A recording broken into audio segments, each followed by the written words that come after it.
All right, ladies and gentlemen, we were here in another episode of The Lab with a very special guest and a dear friend, Claudia Restrepo. She's a serial entrepreneur, and she's got an incredible work ethic. I want to welcome you on behalf of my partners, Tyler Holloway from the PC United Productivity Program, and Drew Swirsky from the Elite Real Estate Group, and yours truly here that loves you and cares for you with MAPS Business Coaching. Claudia, welcome to our lab today.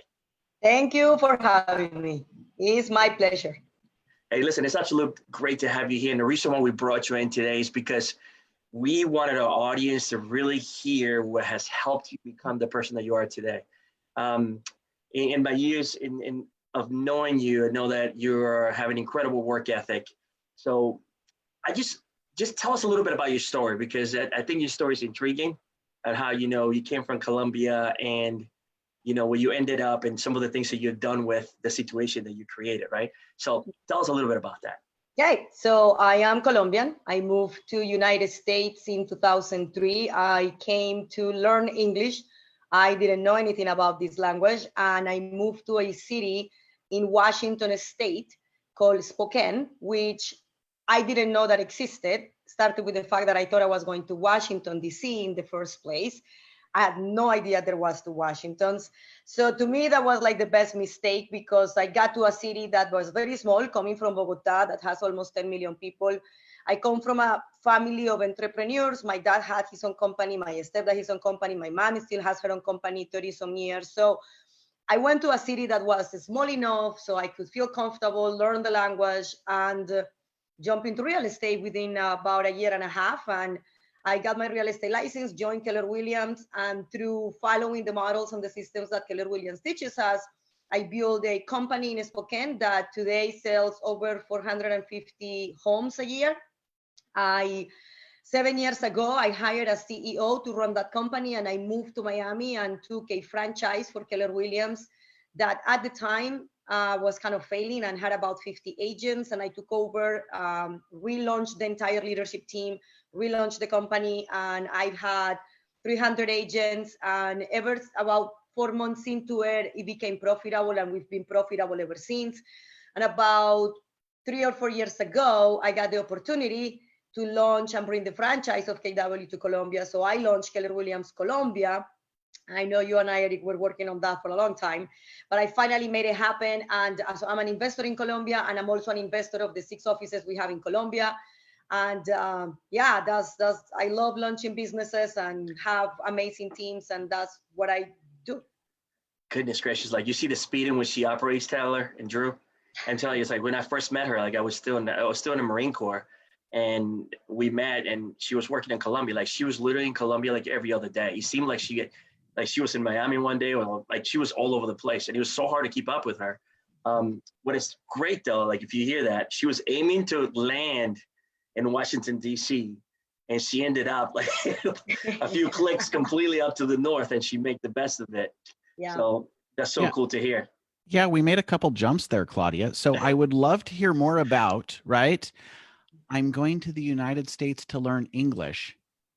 Okay, wrong side of the country. How'd that happen?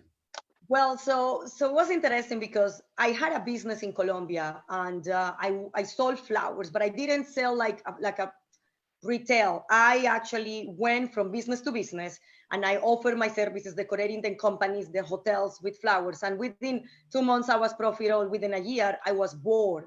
I'm like, okay, I might as well just go to United States and learn English so I can bring the business to United States, because why not? But I don't know English. So I started looking for places to learn English. My sister happened to have chosen to go to Australia. Again, as you notice, my geography knowledge is not that good. So I thought, I'm not going to go to Australia with her. We have a chance to screw her. Each other. Like, if Australia was small, right? Like, I could totally go to a different city in Australia and never see her. I mean, I love her, but it was a chance. So I looked into London, but it appeared that in London, it was like an old lady who decided to teach English in the basement of her house. Like, everywhere that I look, I'm like, that's pretty scary. Then Canada was too far north and too cold. So might as well go to United States. And in United States, I got 3 offers, like to universities: Eastern Washington University, Alabama University and Philadelphia University. Philadelphia was too expensive. So my thought process was, well, Alabama is so close to Florida. I'm sure everybody speaks Spanish. Mm-hmm. I know that that's not the case now, but at the time I thought, well, I'm not going to learn English if I go to Alabama. Might as well go to Washington, right? Eastern Washington, believe me, it makes sense. It's called Eastern Washington, in the eastern of Washington. Well, I was going to Washington, D.C. So when I came back with the application and I checked the marks, they said to the guys in this office in Bogota, guys, how far is Spokane from the White House? And they look at me.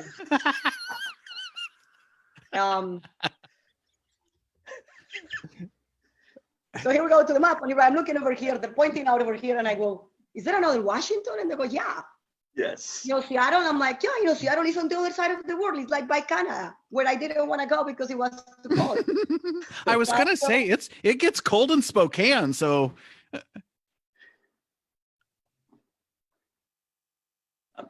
Hello? I lost her. I lost her too. Hold up, she's coming back. She'll be back. Wait, can you hear me? We lost you there for a second. All right, okay, you're coming sorry back. about that. So I actually got on a plane 6 months later and flew all the way to Spokane. And I remember flying from Salt Lake to Spokane thinking, I hope they pick me up, because there was a little line to be picked up at the airport. And I'd say, I just hope they pick me up. But then you know what? It's an international airport. It's called Spokane International Airport. I'm sure there is a ton of taxis. There is a bunch of hotels around. If nobody picks me up, I'll just go that. Well, it's international because there are little tiny planes that fly to Canada, but that's about it. And there is no hotels around. There is no line of taxis. So thank God they did pick me up. And that's how my journey started in this country. That is incredible. Like every time that I hear you tell me that story, there's so many different people out there that would have been like, what just happened? And your drive and mindset and a huge determiner of where you're at right now. And kudos on you for continuing to march forward and making something amazing happen. Drew, I see you thinking, man. What do you got on your mind? So first, I just want to say you're the first person to talk faster than our Wi-Fi. Our Wi-Fi can't keep up with you. So I feel like we need to plug in directly to the router next time we have you on.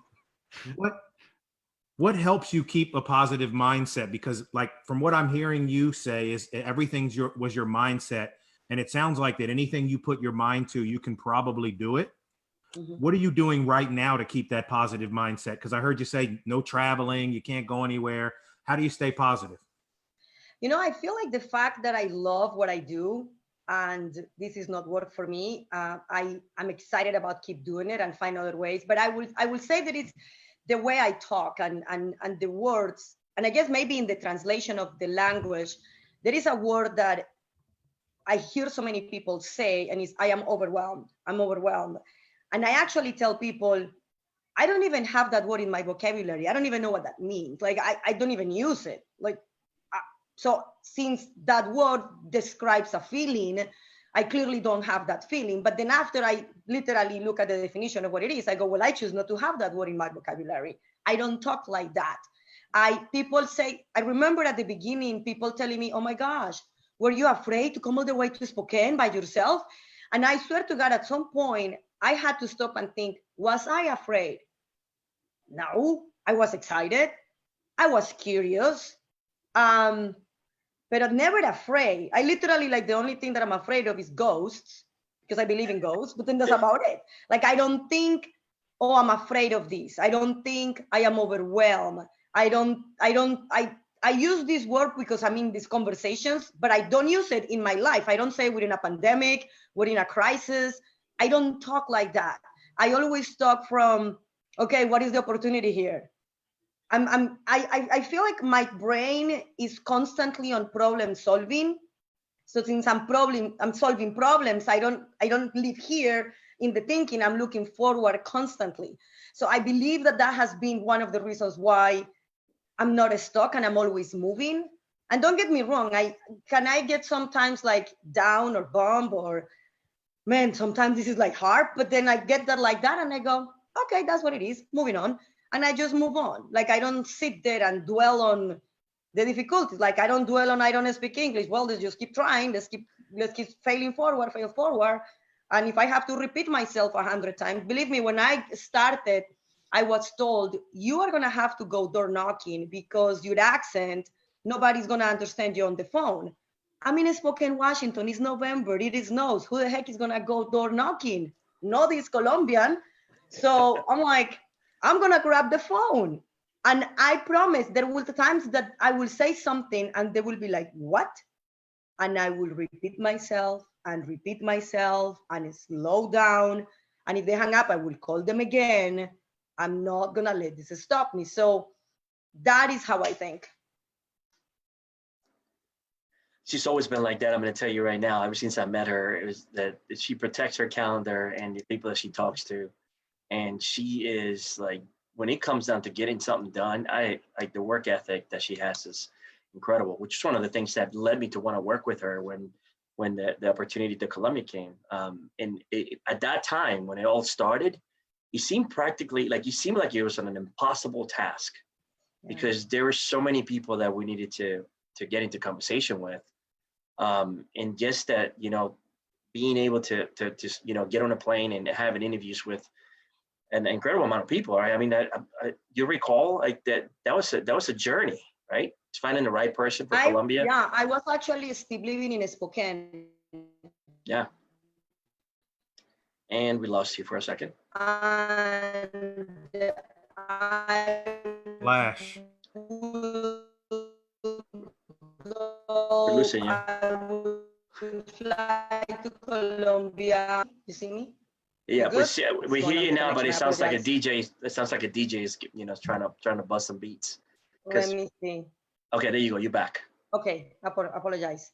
I was still living in Spokane.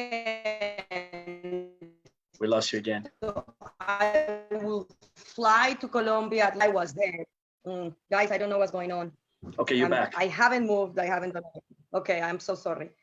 I apologize for this. It's okay. I will fly to Spokane for a week and a half and then go back to Colombia and go back to Spokane. And when I moved to Miami, it became easier because I'm closer, no? Instead of being an all-day trip to just get to Colombia, it's a 3-hour flight, and we will have, calls from here and do behavior assessment with a ton of people trying to find the right investment group. And what happened actually, it got sold, the franchise got sold to another group, not one that I have put together. And I was invited to be part of that investment group, but I knew it was not gonna work. I knew that they were not the right people. And I said, no, I'm not gonna invest with you, but I will be your regional trainer and I'll help you. And I stayed with them for about a year. And this sounds horrible, but I knew that it was not gonna work. And I said, I gotta stay closely because eventually when they totally ruined, thought this was gonna be maybe a 4 or 5 year journey. And within a year and a half, they had no money, they didn't do anything right. And in 6 months, get back in there, find another investment group, put it together. We'll give you the opportunity to invest in Colombia and to do it. And within 3 months, I had an amazing core group. We relaunched the entire country. We saved the 3 market centers. We launched another market center. And I will tell you, in those 3 months, I was in Colombia. I didn't move to Colombia, but I would say I was in Colombia almost every other week. I learned about franchise law, Colombian law, and just non-stop finding the right talent. Like you cannot imagine, and I got it done in 3 months. And so it was a lot of work. This was, every single thing that I've done, I'm not gonna tell you has been easy because it's a lot of work, but to relaunch Colombia required an amount of focus and determination and clarity and just getting there and knowing in my heart that I was gonna make it happen, that it was up to me to make that happen, to relaunch it, to find the right people, because my purpose was to bring this company to my country So we can give opportunity better. So we can give people the opportunity to better themselves, so then they can be more professional, so then they can make more money and they can fulfill their dreams. Like I had this big purpose of bringing KW to Colombia for my people. So nobody was going to stop me. And it was a lot of work. Absolutely. So let's shift gears a little bit. Now, we're in a situation right now where like business owners across the world are experiencing things that they never seen. Like no one has ever seen this. And I know that you're owner of multiple businesses. What have you done to not only work on yourself, but to also keep in touch with all your people and keep businesses thriving, not only just surviving, but thriving through this epidemic? Well, I will tell you that I think I've worked harder and more hours than in the last 8 weeks than I have for the previous years, you know, like on a consistent basis, in 6:30 in the morning, out at 9 p.m. constantly. And when you have so many buckets, is putting out fires in all the different buckets. It's not just one company. And my very first thing was I need to take care of my people. So my very first instinct reaction from the very first week was I gotta protect my employees, my leadership team, my people. I didn't go into the company as in expenses and income. No, I went, what are my people? Who are my people? How do I set them up? How do I talk to them? What are the conversations? And how do I cast a new vision, even as early on as possible? One of the best things that I did is I sat with my 3 leaders and I said, okay, we don't know how this is gonna last. So we need to have plan A, B, and C. If in 30 days, with exactly the same way, what is plan A, what is plan B, what is plan C? And in 60 days, if we're the same way, then we do this. If things have changed a little bit, what can we project that we can foresee? So then when we get there, instead of being reactive, we now have a plan. And we are proactive, we're ahead. So one example was, if in 60 days we're not essential and we cancel houses, we're not gonna fire anybody, but we're gonna reduce everybody's salary to 25%. If in 90 days we didn't get the PPP loan, we're gonna have to take some people to part-time. But we knew that already. So as we were getting closer, we started looking at, are we on plan A, plan B, or plan C? And thank God we have to keep it, we can keep everybody, we are essential, and we kept everybody on the same salaries, right? So we were very proactive at the beginning of planning ahead what to do. Now, week 3 and 4, I got deep into my expenses and I started looking at return on investment. What do we cut? Where do we cut? From day one, I started negotiating my lease with my landlord, start being very proactive about the things because we didn't know how it was going to happen. And then the other piece was, now I cannot cut my expenses to provide. I mean, there is a point where you need the expenses to continue running the business. So then the next focus was our agents, our sales team. What are we doing with them? How do we talk to them? How do we empower them to continue the conversations? And we have something called care call. So we're constantly calling everybody to make sure that we're taking care of them. And that has been what we've been doing. And really having, as a leader and as a business owner, the one thing that we don't have right now is certainty, right? Like that's what is missing the most. What's next? What's going to happen? So one of the things that I have focused the most is I need to cast a vision, even if it's short term. This is what we're going to be in 3 months, and we're going to work towards that. And then in 3 months, we're going to be like this, because when you give your leaders and your people at least some orientation, then the fear kind of reduces in their brain and lets the paralyzation like slow down a little, and they can take action. So that, I would say that has been the biggest thing for us, is just having that what is next step ahead of us and my leaders to look at it. So then we have that movement, if that makes sense. And so that was like, there was a lot of great nuggets in there, right? You guys were hearing that? You know, course of action, A, B, and C, and then adapting and overcoming every 30 to 60 days, you know, writing down lessons learned and then continuing to grow from those experiences that we're having. Really, really cool stuff. I mean, I know for a fact people are getting some value out of this. Ty, what do you got, man? So you used a word, and I lost count of how many times you used it, but you used the word focus. So There are a lot of business owners out there right now who lack focus and lack clarity on what they're doing. They're running around like a chicken with their head cut off. So what advice do you have for them on developing focus within their own life? So this is one of the hardest words for me to say. So I'm going to say it anyway, and you guys pronounce it correctly. Go. Compartmentalize, like compartments, right? So make little boxes of, so because I have so many businesses, I cannot just be unfocused. I gotta go, this is the space for the legacy group. This is the space for Colombia. This is the space for the market center. I had just been launching my speaking career. Literally, I had my first event March 13, and I got a bucket for that. And I, like Eric said, because he knows me, I use my calendar and I protect it like a hawk. So when I am in that bucket, that's the only bucket that I'm working on. But when I get out of that bucket, I don't allow it to pull me back in there. I go into the next bucket, and I allow myself to be in that space, very focused. And when I don't have clarity, that's when I thank God I have all these mentors and coaches and people that I can mastermind with to get me back into, okay, what does this look like? And I'm a very visual person. So to me, having the picture and drawing the picture gives me, okay, that's what I need to work on. And I will say this, as a business owner, you gotta learn how to delegate. And it is one of the hardest things because we're so good at what we do that letting go of control and giving it to somebody when I can do it myself and I do it faster. Well, I had that problem too. So when you learn how to hire talent and you train them well, you trust them with the task, you let them fail forward and so forth. Now you're able to delegate something. So being able to say, this just showed up in my world. That doesn't belong to me. This belongs to someone else. And pass it on. So that person that is in your world that is supposed to take care of it, takes care of them, and you can stay in your bucket. So a lot of things right there, right? Like make buckets, use your calendar, learn how to delegate, hire the right people, and don't pick up the ball that is not yours. Just give it back. Stay in your bucket. Absolutely. I love the speed in which she says that stuff too, right? It's so quick.